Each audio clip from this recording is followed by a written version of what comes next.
Chet Holmgren, and I'm down to dunk. This is AJ Mitchell, and I'm down to dunk. This is Alex Crusoe, and I'm down to dunk. It's like baby bottle pop. Yeah. Mm-hmm. This is Adam Flagler, and I'm down to dunk. Hey, it's Isaiah Hartenstein, and I'm down to dunk. This is Cason Wallace, and I'm down to dunk. I can't spell Lucas. Hey, how do you spell Lucas? How do you spell Lucas? This is Lou Dort, and I'm down to Dort. This is Nikola Topic, and I'm down to dunk. This is Dylan Jones, and I'm down to dunk. This is Isaiah Joe, and I'm down to dunk. And there's probably like 50 to 75 Beanie Babies. Give me like your top 3 Pokemon. Brother, I can't even name. This is Jay Will, and I'm down to dunk. Sometimes the way his brain works is it leaves a lot to be desired. This is Kenrich Williams, and I'm down to dunk. Charmander. Charmander. Or you're more of a Charmeleon guy. Charmeleon. This is Shea Gilgeous-Alexander, and I'm down to dunk. Schlecht. You know what Schlecht? It means? Yeah. That means like bad. It means bad. Yeah. Yeah, that's me. Well, it was a good interview, so it wasn't bad. J-Dub, year 3, and I'm down to dunk for the 3rd time. Thank you. Welcome to Down to Dunk. I'm your host, Andrew Schlecht. We're part of the Athletic Podcast Network. Before we get to our special guests, I want to tell you about our good friends, Aaron and Drew Reese, over at the Shelter Insurance Agency here in OKC. Give them a call. Give Aaron a call, 405-773-5500. Give Drew a call, 405-478-7714.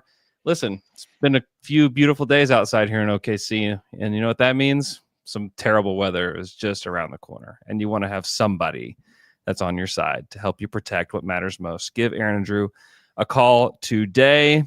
They were rated by J.D. Power 6 out of the last 7 years, the number one in customer satisfaction. Don't know what happened in that 1 year, but you know what? Let's make it 8. Let's make it 8 out of the last 7. All right. Thank you so much to Aaron and Drew. And man, I've been excited about this all day. I've been very excited to bring Adam Mares on to Down to Dunk to talk about Thunder Nuggets.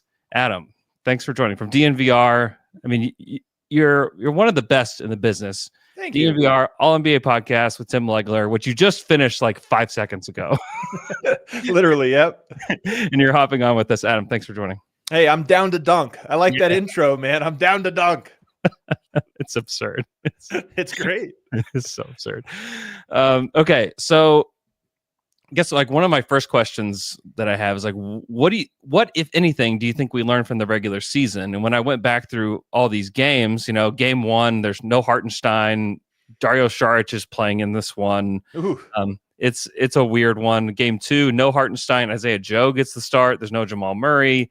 There's a lot of Hunter Tyson, Julian Strouth. There's Zeke Naji off the bench. And then game 3 and 4 were both in OKC. It was like the weird, you know, home back-to-back for OKC, in which, you know, the Thunder won by a gazillion and then Denver won by a gazillion. So, like, is there anything that you're taking away from these regular season matchups? So I'm kind of a big believer in that the playoffs are very different than the postseason. They don't always have to be. But it's, you know, the regular season is about strength versus strength. Every team's just kind of running their system and they optimize just marginally for whatever matchup they have. Yeah. But they don't really look at where advantages and weaknesses are. And sometimes it looks the exact same because the strengths of one team can't be countered by the strengths of another. So it just plays out the exact same way. But sometimes it doesn't. And last night's Pacers-Cavs game is a perfect example of this, in my opinion, of that the Cavs are great on offense. Well, the Pacers made an adjustment and said, hey, you're not shooting threes tonight. You're only scoring with your lead ball handlers, and we're going to stay home on everyone else. And so that game looked and felt completely different than anything we saw from Indiana and Cleveland before. This series could go either way. It could be one that throw everything out for all the reasons you just mentioned. The Nuggets playing guys that you don't usually play, that weird back-to-back. And by the way, usually the home back-to-back, it's like spaced out or something. That way I think was a true back-to-back. It was truly a back-to-back. It felt so weird being at both of those games. It was so weird. Yeah, and the fact that they both were opposites, that you got 2 games, but they just were both blowouts. So I don't know that there's a whole lot to read from those specific games, but I do think there's something to read from the strengths and weaknesses of the team, because I think those strengths and weaknesses are going to play out similarly in the playoffs. Namely, can Denver guard Shai Gilgeous-Alexander? The one time they did it, they trapped him really, really high, which is a great adjustment, but that's not how you win a playoff series. That's how you win a quarter. And Denver was able to win that one.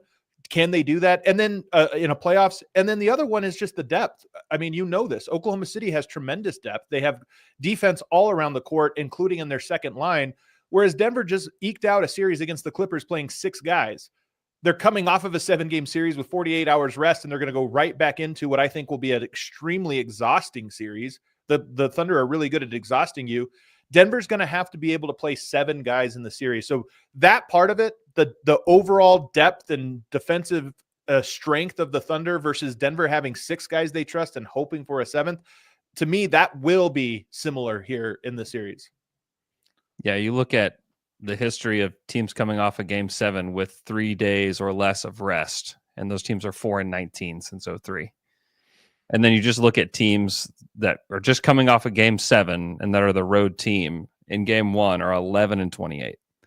That's better than I would have guessed, to be honest with you. I thought it would have been a way worse number than 11-28. So. I thought so too. It's still not a great percentage. No, you put it out there, but it feels like it would be like 0-39. Right. Is what it probably feels like to like Denver fans. There's like, should we just punt this one? Like, should we just rest people? Like, I've heard people say that. It's an absurd thought. Like, it just doesn't make any sense because you want to just figure out what you can learn. And Thunder fans know, like, the Thunder stomped the Mavs in Game 1 last year in round 2. And then the Mavs came in and won Game 2. Because I think the series oftentimes, if it is going to shift toward the Nuggets, I think it shifts in Game 2. Like Game 1, like the Thunder need to take care of business tonight. Like, they need to go beat them by 25. But then Game 2, it's like adjustment time. And so, like, one of my questions is, like, what do we know about the adjustments that could come from Denver? And like, what do we know about this current coaching staff that hasn't been at the helm for very long? Well, first I want to address the rest part of this because Denver, and this is a 2-year trend now, it's actually kind of a weird anomaly, but Denver has been very good over the last 2 years on back-to-backs and on one-night rest. And Jokic has actually talked about this, about how he actually hates when they get extended rests because they're such a rhythm team. Yeah. Now, how tired is Denver, especially with a 6-man rotation? I'm not trying to overstate this, but Denver, let me see, because I wrote these numbers down in prep for this. 12-4 on back-to-backs this year, 32-19 on one-night rest, and then losing records on 2- and 3-night rests. So go figure that the more rest they get, the worse they are. The Thunder are the opposite. The more rest they get, the more I don't think they lost a game on 2 nights rest, and they were like 4-2 or something like that I'm sorry, 4-2 on 3 nights or 2 nights rest, and then undefeated on 3 nights rest. So I'm curious how that part of this plays out. I guess I just give you that first part, that Denver seems to be a team that kind of enjoys the every other day rhythm. Yeah, that's a great stat. That's fascinating because I think a lot of people just kind of lean that, yeah, the Thunder are well rested. Nuggets are coming off this like 7-game series battle. I guess part of it was good in the Game 7 that they, didn't really have to battle at all in the second half, and they got to kind of rest, even though they did play, a decent amount of minutes. But yeah, I've lost your video signal. I know. So I think my camera has like an hour limit to it, and I just came off the All NBA show, and so they're like overheats or something. I'm not really sure. Listen, that's playoff minutes for you too. I'm not ready for this overtime here. As far as your other question, though, about adjustments, David Adelman took over so late in the year. Yeah. And I think what I tell people about this year, and I know people will think this sounds like a cop-out or rose-colored glasses.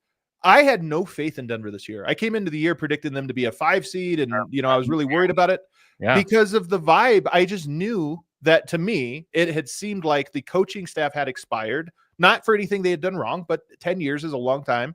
Yep. And that there was this friction behind the scenes with the Nuggets. And so their whole year played out in this way where they did not look very connected. They didn't look very intimidating, and they get to 50 wins. But they make this coaching change, and it has completely reinvigorated the team. They have really come together. They've played with belief. And so I think you almost have to evaluate the Nuggets. They're not at peak form, because to get in peak form, you need to use at least like 20 games to get ready, in my opinion. I don't know if you need 82, but you need some kind of like, let's work through all of our strengths and weaknesses and figure out who we are. Denver is in the process of figuring out who they are. And I think it's been very impressive, but it's only been 10 games. So one of the questions is, you'd asked about adjustments. I don't know if it's necessarily about adjustments as much as it is they have come together and played connected. The way they look when they're at their best, they're a team that everybody's on the same wavelength. Yoke's quarterbacking it, but everybody's cutting and spacing with the right timing. Denver has looked more like that over their last 10 games than they did in the previous 79. And that's one reason, if you're buying the Nuggets, that's the biggest reason why. Yeah, that makes sense. The Nuggets just clearly got better throughout that first round series. I mean, people thought that they were just cooked, done.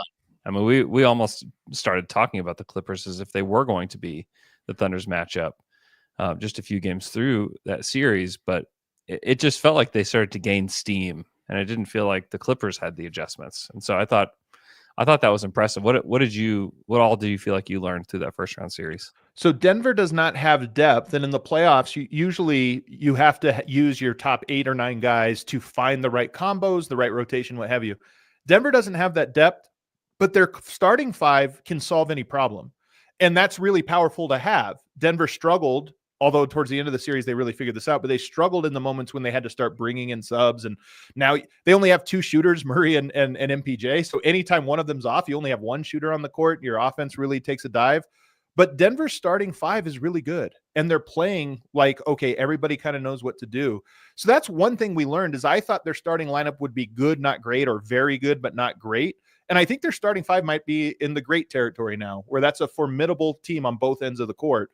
The shooting is going to be a real issue. And I think in this series, you look at Westbrook shot really well last round. Aaron Gordon has shot well all year, and Christian Brown hit big shots in big moments. And I think this series, the Thunder are so great defensively that I think they're going to force those guys to do it again. And Denver just beat the Clippers. You're not going to want to fully hang your hat on, let's just make their other guys shoot. But can Denver get that kind of hot shooting from Westbrook? I think he was 43% in round 1. Can they get that again on top of Christian and on top of Aaron Gordon? And oh, by the way, Michael Porter and Murray, they're not going to be left open, but they're still going to have to make shots. So I think Denver's 3-point shooting is going to play a big part in this, because I think Oklahoma City is going to dare them to beat them that way. Yeah, they definitely will. And the Thunder did lose that way last year in round 2 with PJ Washington just lighting them up from the corners. Westbrook took 5 threes a game, shot 41.9%. Is that in any way scary to Denver fans? I don't know if it's scary, because if you go back and look at those shots, what happened in the series was the Clippers, who, by the way, it's kind of a funny subplot, but the Clippers had Westbrook last year and he couldn't make anything. Yeah. And so I think they were like, well, we know how he is in the playoffs. Let's just leave him open. They funneled the ball to him, especially in game 1. If you remember game 1, Russ was just in the corner and Denver was like, well, we're either going to win or lose this way. And he made him. So I don't know. I don't think Oklahoma City needs to leave him as open as the Clippers needed to make their defense work. I think they're better defensively. So he might not get as open of shots, but if they did leave him open, I think Russ, in a weird way, it's almost like some guys, when you leave them wide open, they're going to miss because it gets in their head. I think Russ is the opposite. He's like, you're going to leave me open for this? Like, I'll make you pay. Yeah. The whole Russ subplot is going to be fascinating to see like how he behaves. Cause he always would run to the corner before every game and like do this like clapping cheer thing and like, get the crowd going. And he did it in Oklahoma City. He still does it even as the away opponent. Like, what happens in the playoffs? Because they played Russ in the playoffs, but it was in the bubble. I'm just curious to see like what does that like Russ and Russ fans and all of that, like that whole interaction. Because let's say it's like 2-2 going back to OKC. And Russ is killing them. Like, I don't know. Like, I actually don't know what would happen. And I'm fascinated by that. I just think like it's a relationship that I don't think could ever really be broken. Yeah. But can you set it aside for 7 games or whatever, however long this goes? It's fascinating to me. The other fascinating thing to me is like, we probably buried the lead here. Like we've got the 2 MVPs. Yeah. In this series. And I hope that fans understand like what they're watching with these 2, because you have Nikola Jokic, who's going to be like one of the best big men to ever play the game. Like, and then you have Shea, who I think if he can win titles when it's all said and done, he's going to be mentioned with the likes of Michael Jordan and Kobe Bryant and Shea and Dwayne Wade. Like, he's going to be one of those guys. And I hope that we can just try to appreciate what we're watching for a little bit, because sometimes we get so wrapped up in the nitty gritty of these storylines that we just like forget to enjoy Totally legends playing. And so I wondered just like, what about those two are you excited about when it comes to this matchup? Well, first of all, that'd be my advice to Thunder fans. You know, Denver had never won an NBA championship, and I never thought they would. They win it, and it was the best feeling on earth. But that feeling doesn't last forever. The only thing that lasts forever is the journey, because it never ends. And so there is this thing of like, just get there, and then I'll be happy. If you're not happy right now, I promise you won't be happy 3 months after you win a title. Like, it'll never arrive for you. So a note to fans to how to enjoy basketball. Like that. I just said this on the All NBA show, though, and this is good for basketball, this MVP race. And I think Shea's going to win it. I mean, it's all indications. And we always talk about Akeem and Robinson and how that happened in round one, and he gets the trophy, and Akeem is sitting there and he has to take it. And then it's an all-time narrative moment. I hate that the NBA is not doing this. Why are we not awarding the MVP tonight? You want people to tune in and watch this game? I agree. Are we afraid of hurting people's feelings, or, oh, it's uncomfortable? Like, no, that's storytelling in sports. What are we running from? I can't believe they're not doing it tonight. It would be the perfect story, and it would be the highest rated game of the year if that's what was taking place. Yeah, because the cameras would just pan to Jokic's face, like as like Shea's holding it up, then you pan to Jokic's face, like what? He's probably just like, it's probably like, great job, thumbs up to him. Thank God. But you're right. Like the NBA, I believe that this season has been amazing. As somebody who like covers the league day in, day out, like the basketball has been amazing, but there's been like these little things where I feel like they fumbled it. You know, I feel like I agree. I feel like they fumbled that. Like, why are we not just trying to add fuel to any fires possible? You know, like it's hard to get a Serbian guy and a Canadian guy to like just be like super mad at each other. You know, like they're both so like even keeled. Like they're not going to do it for you. You gotta build it for them. You've got to create it. Yeah. Like, you have to create it, because there's no chance those two are going at it. Two guys that I do think that will, because they are teammates on Team Canada, is Dort and Jamal Murray. That's a fascinating matchup. I think that Dort guards guys that are built like Jamal a little bit better than he does some others. Just thoughts on Jamal. I thought he had an up and down first round, and had moments of brilliance and then moments where he wasn't. And I'm so curious to see how he plays, because I think that if Denver has a chance to win this series, I think that it's like Jamal's got to just be at the top of his game. I think it's a huge question mark I have for the series. And you're right. Murray had one great game in round one, and he had a bunch of good ones, no bad ones, but a bunch of good ones that don't really stand out to the level that if you're going to buy Denver, you're counting on him to be a difference maker in every win. He's definitely going to have to be that in this series. And you are right that it's not just Dort, it's all the bodies they can throw at you in a playoffs. There's one thing is I'm going to keep ducking out and coming back in on you here. It's going to be great.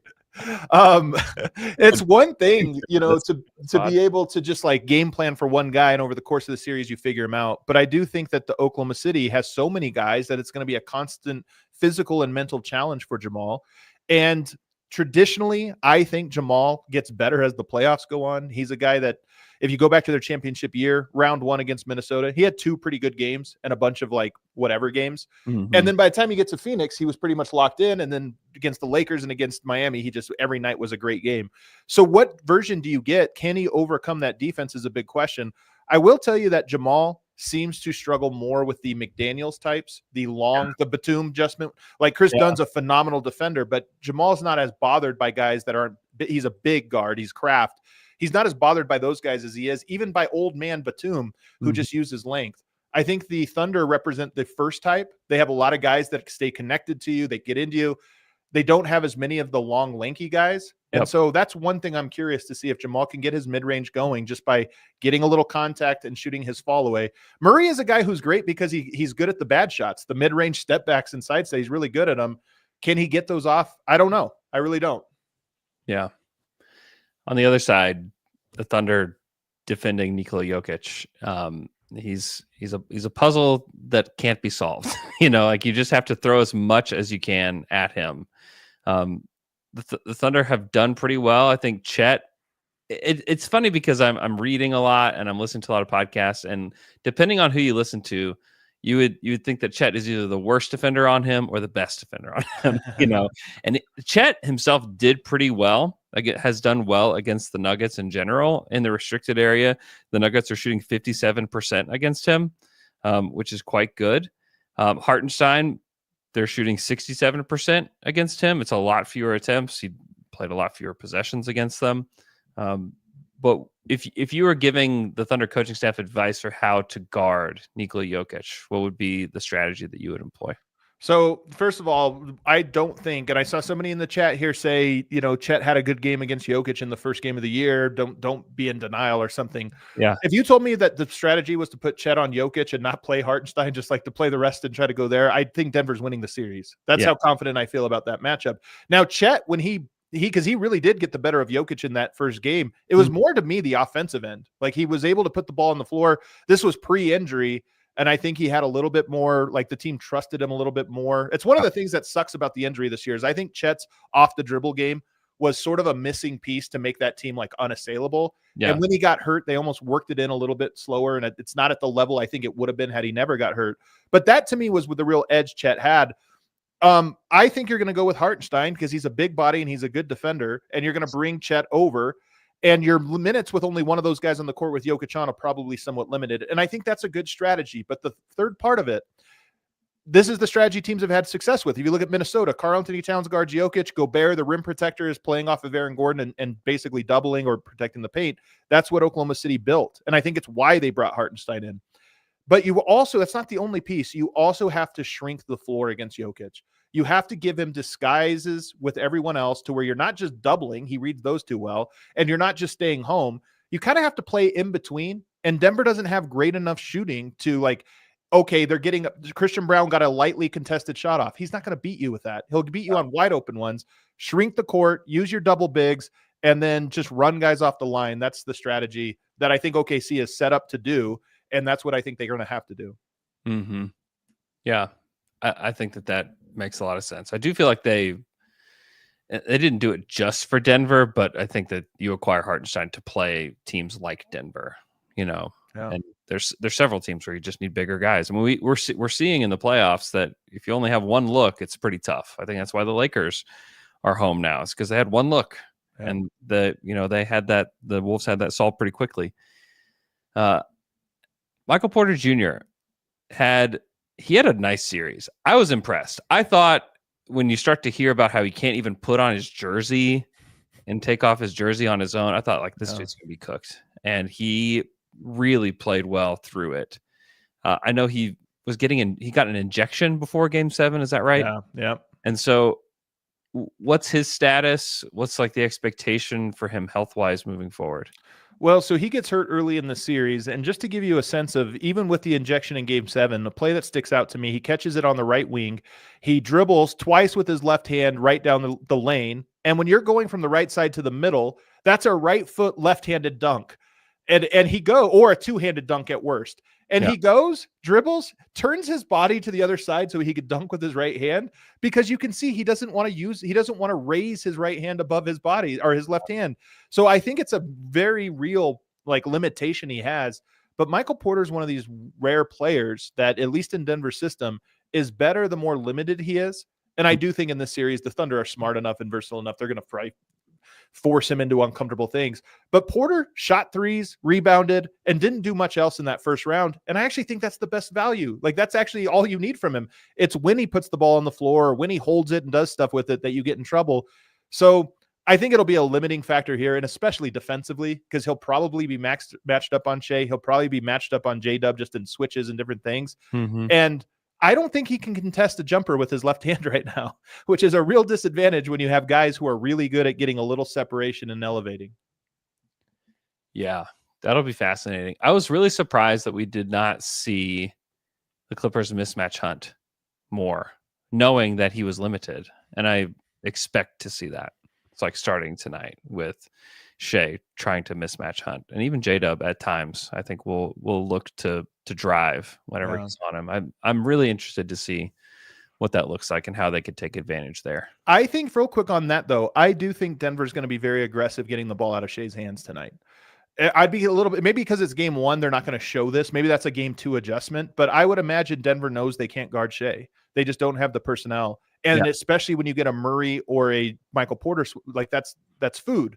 So I think they're going to double. And in the last games, you have J-Dub who can make plays, 4-on-3. You have Caruso, who's actually really good at it. Kenrich Williams, who's really good at it. In the game where Denver won, the last game of the year in this matchup, I don't think they had Jay Williams available for that game. And they didn't do a good job of that 4-on-3. And that's part of why Denver won. But I think when they're fully healthy, and that adjustment might work for a half, but I think Oklahoma City will have the personnel to put in right spaces to say we're prepared for that. That's why I don't think it's a series-long adjustment. So as much as, yes, Shea can hunt those guys, I just don't think Denver's going to lose by allowing Shea one-on-one coverage all series. Yeah. Yeah, that's a really good point. How has the Russell Westbrook experience? We've talked about him, but I'm just curious from your end, like how the Russell Westbrook experience has been. It clearly went very well in round 1, but just like what's it been like from your perspective? It's a roller coaster because everything he does is very loud. Yeah. You never wonder if he's on the court or not. You always know he is because he's right front and center on everything, both good and bad. But it was almost all good in the first round. I mean, his defensive energy and effort was phenomenal. They kind of use him like a blitzer, defensively, where he's just flying around trying to get steals and trying to get different things. And he's effective at that. And then similar things happened to Bruce Brown. So he had a great stint when Murray was out. He becomes the starting point guard, and it was incredible. Michael Malone said Westbrook and Jokic are the best pick and roll duo in the NBA, which is like, okay, we're going really far here. Yeah. And to be honest, it was kind of true. They had a great chemistry. Murray comes back, and he kind of struggled the rest of the year as he goes to more of a bench role. But the same thing happened to Bruce Brown in 2023, which was that Bruce Brown was a net negative all season long. You go to the playoffs where there is no bench. It's just Jokic. You're either, you're shuffling 1 or 2 subs in with your starters, and that's how you play. And Bruce Brown was phenomenal. Westbrook kind of looked like that in round 1, where it was, hey, he looks good when he shares the court with Jokic, and you give him some other competent players. He looks phenomenal.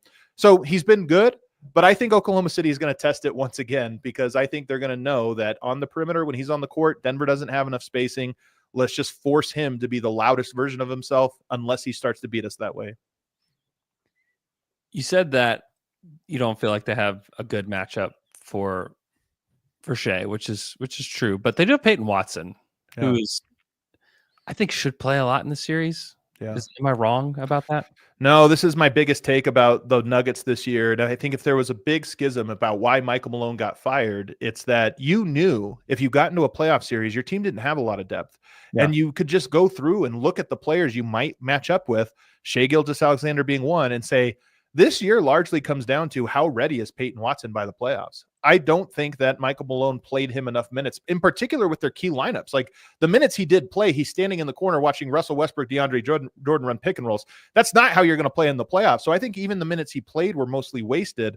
That being said, Peyton Watson is a phenomenal defender. He gets beat a lot, but he recovers a lot, gets a lot of blocks. He's very long. And I think that this series, he will be a major X factor in this one. How much do the Nuggets trust him? I think he needs to play like 20 minutes a night.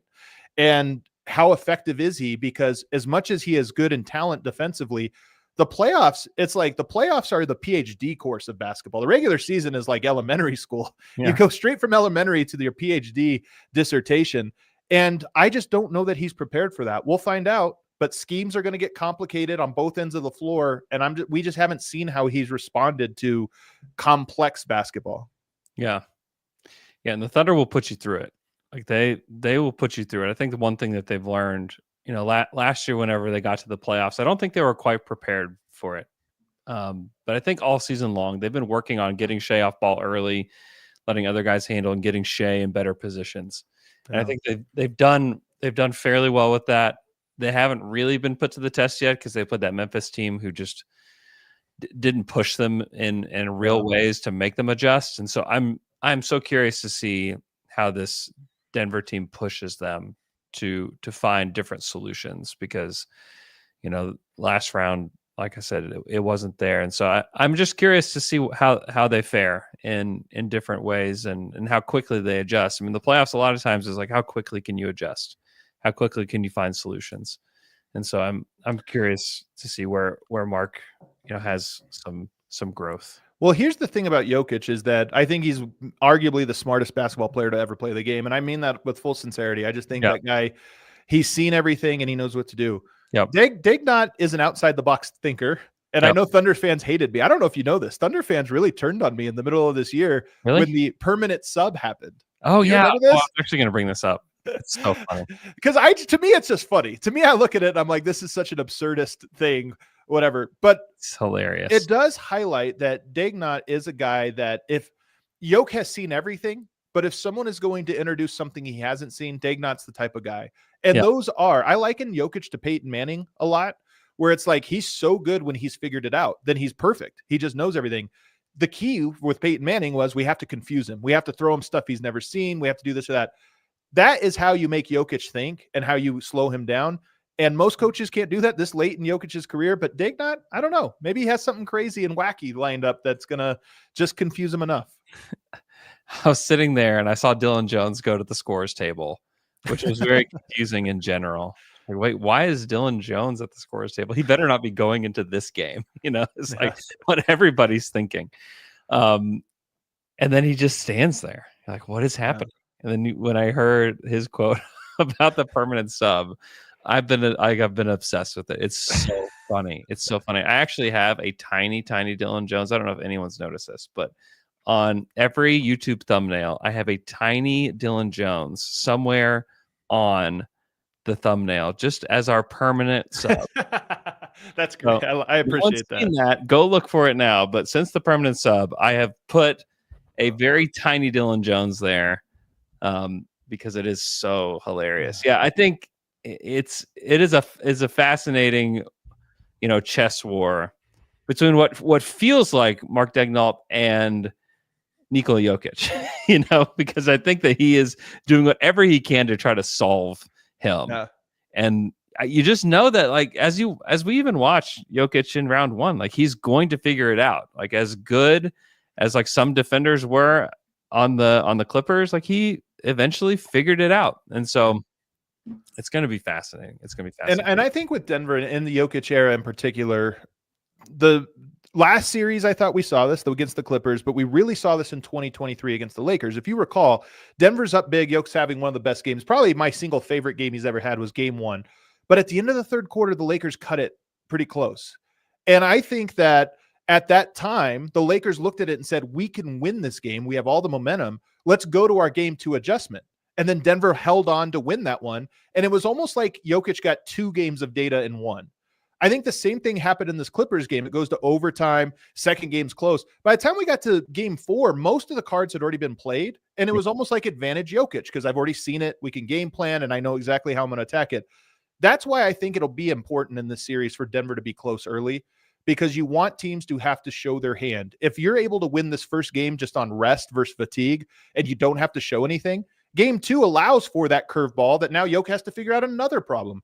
So I think part of Denver's strategy in this series is you need to keep everything close so that the Thunder feel like they have to adjust and show their cards. Mm-hmm. What else before we make our picks? Because I told everybody I make my pick on this pod, but anything else that interests you about this series before we get to our picks and get out of here? I think this is a big series for J-Dub. Yeah. And I really like his game a lot. I think he's been underwhelming. Last year in the playoffs, he was a guy that I was kind of like, no, the Thunder, I'm buying him because of this. And I thought he was, came up a little empty, but he's young. You kind of expect it. Yep. In this series, Chet Holmgren is big. Can he punish Michael Porter Jr., who I think they used to guard him? We'll see how that matchup goes. Aaron Gordon guarding J-Dub, Aaron Gordon switching out. That's a tough matchup for him. But in all the moments in between, J-Dub should have a lesser defender on him, somebody who's either smaller or just not as good guarding him. And I think he has to be a huge piece in this. So I think, we talk about Shea, Jokic, the main pieces. J-Dub to me might be the guy that we walk out of this series and go, that guy won him the series because he was so well above his average because this matchup was suited for him. Yeah. Yeah. He played really well in round 1. He's been preparing for this.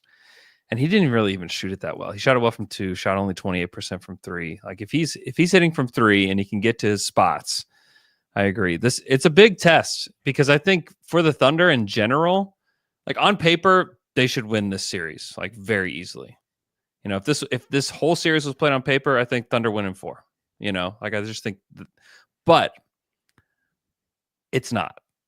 And the Thunder, like the Nuggets have the thing the Thunder don't have, and that's experience, championship level experience, all these intangibles that you just frankly don't really know what to do with them. You know, like how much do they matter? How much do they matter to this Thunder team? Have they acquired any of that throughout the season? Is the experience that they had in losing to the Mavericks, did that help them? We haven't seen any of that yet. And so to me, that's the most fascinating thing is like when the Nuggets inevitably punch them in the mouth, what happens? How do they respond? How do they react? Is J-Dub able to score 24, 25 points per game? Is Chet going to be able to hunt mismatches himself, you know, and not only shoot threes, which he did very well in round 1, but is he able to get to the hoop? I think that to me is like the biggest thing that everyone's waiting on, because it's like, well, how did the Thunder not make it to the finals? Well, perhaps they're not ready. Like every other team that was their age, you know, like the thing that's funny is like no team has really ever done what the Thunder are doing at their age. And so I think they do have high expectations based upon what they did in the regular season. They should be in the NBA finals, and they should win the NBA finals based upon everything that we know. But the age thing is still the one thing. Like if you were to point to one thing, it's age and experience are the things that would hold them back. And so like, can they overcome those? I think is like the big storyline for OKC, which is difficult. Like it's not really about schemes. It's not about their depth. It's not about how good their players are. We know that they check all those boxes, but they can't check this one box until you check it. You actually do it. Yeah. I like it. And here's how I would articulate this, because I think people break down playoffs like matchups and then 3-point shooting, rebounding, you know, all these different things. Here's how I would break it down. There's 3 pillars. There's your talent / identity. Yep. Identity being like, how much talent do you have and what is the identity you've crafted around that talent? There's execution, which is how well can you execute, especially under pressure. Yep. I think the Oklahoma City Thunder have checked off those 2 boxes fully. They are incredibly talented and they have a solid identity that they know. Their execution is on point, whether they win or lose. Even in their losses, you watch it and go, okay, they know what they're doing and they know how to be in their spots. They have guys that are about the right things. But the last one of this is about toughness. And the Miami Heat made the finals in 2023 based on toughness. Mm-hmm. The Warriors' underrated aspect of their dynasty was they just were tough, mentally and physically tough.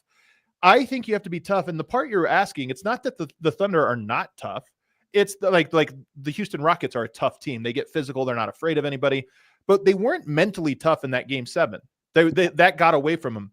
And that's the question where I think Oklahoma City has that. But to your point, how do they respond? They just went 4-0 and won 68 games. How do they respond if this series is 1-1? Yeah. How do they respond if they're down a bunch in a pivotal game? Like those are the questions you can only answer by going through it. And I think that it sounds reductive, but teams that are equal in talent and execution, toughness makes the difference. Teams that are split between execution and talent, you know, that could be the differentiator. It's a really, really, really big part of playoff basketball. Just how mentally and physically tough can you be? Last year, Minnesota was more tough than Denver. That's why they lost. They were up 20 points and Minnesota said, no, we're going to get physical. We're going to do all these things. And Denver wilted. The year before that, Denver was the toughest team in the league and Denver's looking tough again. So to me, that's the big question about the Thunder is when the going gets tough, we'll find out just how mentally tough they are to make the plays that they need to. Yeah. And not only did they go get Alex Caruso and Isaiah Hartenstein guard these players, but that toughness, that you're talking about. Like they went and acquired some toughness. Yeah, they sure did. Over the offseason, which I think we're seeing that Alex Caruso is way more important to this team in the playoffs than he was in the regular season. Like they are using him in so many more ways now that they're in the playoffs. Okay, before you go, let's make a pick. Who you got in the series and in how many games? Here's how I win. My official take is Thunder in 5. I do think they're the more talented team. I would have loved Denver's a guy short. If Peyton Watson can be that guy, I think they're only a half guy short, which is still a little short, but you're at least closer to it. I think if Denver can survive these first 4 games at a 2-2 split, I will pick Denver to win the series because I just will. At that point, I think they will have gotten to where they need to go. Yeah, but I'm not sure they can get to 2-2. I think the Thunder are the better team. Denver's ascending. And like I said, if they can just find a way to get a split in these first 4 games, I think they will be the championship team they were in 2023. Will the Thunder trip up enough to allow them that, or will Denver overcome enough to get there? I don't know. If I would have seen 1 or 2 more Murray games in the first round, I might go a different direction. But as is, I'm going to go Thunder in 5. Yeah, Thunder in 5 was also my selection. I think that they should win this series, and they should win it pretty easily. I think these will be hard-fought games, but I think Thunder in 5, and then waiting on the other team who's going to be the conference finalist. I think it'll be interesting to see what happens. But Adam, thank you so much for coming on the show. Go check out the All NBA podcast. Go check out everything at DNVR. I think what you're doing is so fun. I've told my wife about like your bar and like what you guys do a lot, and I tell it. I think I tell it to her every time as if I've never told her, and she's like, "I know, you told me about this." I just think it's so cool. I think. Are you coming out to Denver? As of right now, no. Okay. We'll have to see. Some things the stars have to align for me to be there. But if it does, you better believe I'm coming. There you go.